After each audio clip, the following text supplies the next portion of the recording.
بڑے انسان کو اگر سمجھنا ہے، غور سے سنی میری اس بات، بڑے انسان کو اگر سمجھنا ہے تو اسے صرف وہی شخص سمجھ سکتا ہے جو خود اس راستے سے گزر کے آیا جہاں سے بڑا انسان گزر چکا ہے۔ اگر جب تو ادھر سے گزرے گا پھر تو لمبی تقریریں بیان کرنے کی ضرورت بھی نہیں ہوگی، کیونکہ تجھے سمجھ جائے گا۔ پھر جب تو گھر چھوڑے گا تجھے محمد کے غم سمجھ آ جائیں گے، تجھے صحابہ کے غم بھی سمجھ آ جائیں گے کہ ان کے گھر کے چھوڑنا کیسے۔ بھوک برداشت کرے گا تجھے محمد صلی اللہ علیہ وسلم کے فاقے بھی سمجھ آ جائیں گے۔ خود اپنی اولادوں کو جنگ کے اندر کٹوائے گا تو خنسا رضی اللہ کا غم بھی سمجھ آ جائے گا، اور اپنے آپ کے 2 ٹکڑے کروائے گا کہ اونٹ تجھے چیر جائیں تو سمیہ کا غم بھی سمجھ آ جائے گا۔ ابے فاقے 2 ماہ کھاٹے گا تو عائشہ کا غم بھی سمجھ آ جائے گا۔ اب 3 4 بچے قربان کروائے گا تو خنسا رضی اللہ کا غم بھی سمجھ آ جائے گا۔ اگر تبتی ریٹ پہ اپنے آپ کو لٹائے گا تو بلال کا غم بھی سمجھ آ جائے گا۔ خنجر کھائے گا تو علی کا غم بھی سمجھ آ جائے گا۔ ابے تلوار کے ذریعے جب خنجر کھایا تو نماز کے اندر گر جائے گا تو عمر کا غم بھی سمجھ آ جائے گا۔ اپنے ہی گھر میں اپنوں کی بے وفائیوں کے ساتھ شہید ہو جائے گا تو عثمان کی غم بھی سمجھ آ جائے گا۔ کٹوا دے اپنے آپ کو، بیچ ڈال اپنے آپ کو، اللہ تیری قیمت لگانے والے ہیں۔ لوگوں کو مت ثابت، یہ کبھی نہیں سمجھ سکتے، لوگوں کو مت بتا کہ تو کیا چیز، یہ کبھی بھی نہیں سمجھے۔ تو میرے بھائی بڑے احسان کام ہے۔ آج تو ہمیں دکھ رہ گیا اور رہ جانا ہے، انشاءاللہ رہ جانا ہے، ہمارے سینے کے اندر ہی بند ہو جانا مجھے لگتا ہے کہ لوگ نہیں سمجھ، جب تک وہ خود نہیں نہ آئیں گے اس راستے، ان کو وہ سمجھانا اٹ از ناٹ پاسبل، بہت مشکل ہے۔ جیسے ایک انسان نے آئس برف نہیں کھائی تو اس کو کیسے سمجھائے گا آئس برف کیا ہوتی ہے؟ ایک انسان خود نہیں آیا اس راستے پہ تو اس کو ایک گزرا ہی نہیں لاہور کی موٹر وے سے، اس کو کیا بتاؤں لاہور کی موٹر وے خوبصورت ہے یا کیسی، اس کے اندر کی راستے کی چیزیں کیسی کیسی نہیں سمجھا سکتا، خود نہیں گزرا، لیکن وہ جو گزر کے آیا نا اس کو سمجھانا آسان۔ چھوڑ دے لوگوں کے خیال، لوگوں کی سوچ، لوگ کیا کہتے ہیں مت سوچی، اپنی مرضی کے اوپر نظر رکھ، چلتا جا، بڑھتا جا۔ تجھے راستے میں اگر پہچاننا ہے اور بولنا سیکھنا ہے اور غم پیدا کرنا ہے اپنے سینے کے اندر، پھر تجھے اللہ بلانا سکھائے۔ بہت سارے اسٹوڈنٹ کو ایسے کرتے ہیں، کہتے جی ہمیں بولنا سکھا دیجیے جی، کہتے جی ہمیں بات کرنا سکھائیں، کیسے بولنا ہے۔ میں ان کو یہی جواب دیا کہ بھائی جان اپنے سینے میں causing pain in your chest, causing grief in your chest، سینے میں غم پیدا کرنا۔ تو خاموش ہوگا زیادہ لائن، کہ جب تیرے بولنے کا وقت آئے گا تو بولے گا اور 2 باتیں کرے گا، پورے کے پورے مجمع کو ہدایت آئے۔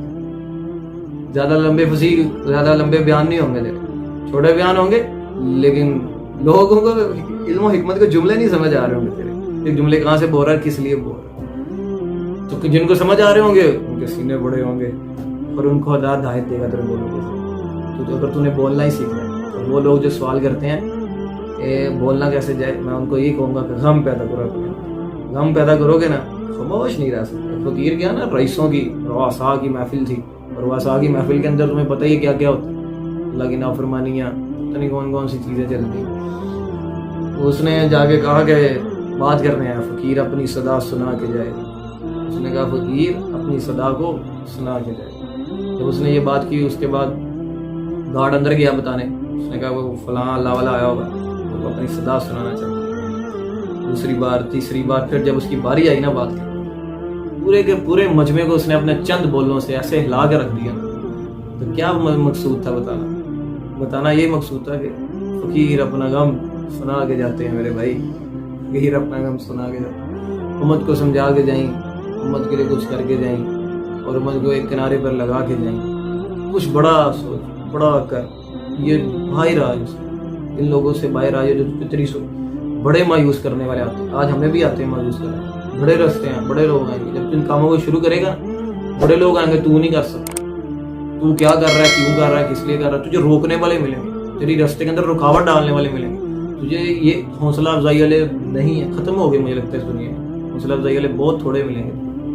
وہ جو آج بھی کہتا ہوں، یہ والدین جو ہیں خود بچوں کے جو دماغ کو خود کمزور کر رہے ہیں، ان کو کہتے ہیں کہ تو کچھ نہیں ہے، ان کو سمجھاؤ بچوں کو کہ تو ہی سب کچھ ہے، تو نے کرنا ہے سب کچھ، تو عام انسان نہیں ہے، تو عام بچہ نہیں ہے، تو بڑے کاموں کے لیے پیدا ہوا ہے۔ میں دعویٰ کرتا ہوں الحمدللہ اللہ کی توفیق سے، جو والدہ اپنے بچوں کے اندر چھوٹے ہوتے سے اس کے اندر ایک روح پیدا کرے گا، اس کے جذبات کو ابھارے گا، اسے مایوس نہیں ہونے دے گا۔ مایوس کر رہے ہیں ہمارے بڑے ہم کو، وہ کہتے ہیں کہ تو کیا کرے گا، کیسے کرے گا، کدھر پہنچے گا، نہیں، ادھر سے سن، ادھر سے نکال، اپنی منزل پہ اللہ ساتھ ہے اور اس کے رول فالو کرتا ہے، کسی کی پرواہ نہ کرے، چل بڑ اپنی منزل پہ اور دیکھ تیرے لیے راستے بنائے گا۔ پھر جب وہ تجھے منزلیں دے گا نا پھر تیرے محلات لوگ قیمت نہیں ادا کر سکیں، تیرے محلوں کی یہ قیمت ہو.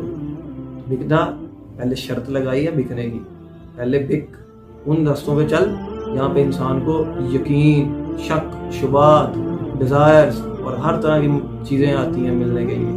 لوگ مختلف قسم کے رنگ برنگے لوگ ملنے آتے ہیں. پھر اس کے بعد آگے ایک انسان کھڑا ہوتا ہے اپنے پاؤں کے اوپر، پھر وہ بات کرنا شروع کرتا ہے. پھر جب وہ بات کرتا ہے نا تو لوگ حیران ہوتے ہیں. مجھے ایک کزن ملا چند، یہ جب کام شروع کیا کہتا ہے ہم کتنی بڑی عمر بھی ہو چکی ہے، کتنا کچھ سیکھا بھی ہے، دین میں بھی رہے، ہم نہیں اس طرح بات کر سکتے. تو ان کو میں یہی کہوں گا میں تیرے اندر خاموش کس طرح رہ سکوں. جب اگر تو کچھ چاہتا ہے، لوگوں کو کچھ سمجھانا چاہتا ہے، کہیں کوئی گل سمجھ آئے، اور تو بتانا چاہتا ہے کہ یار تمہاری زندگی بڑی قیمتی ہے، لوگوں ایسے نہ کرو جیسے، تو پھر کیسے تم بولنا نہیں سیکھے گا؟ اللہ سکھائے گا تجھے بولنا. اللہ ہی سے اللہ ہی سب کچھ کروا.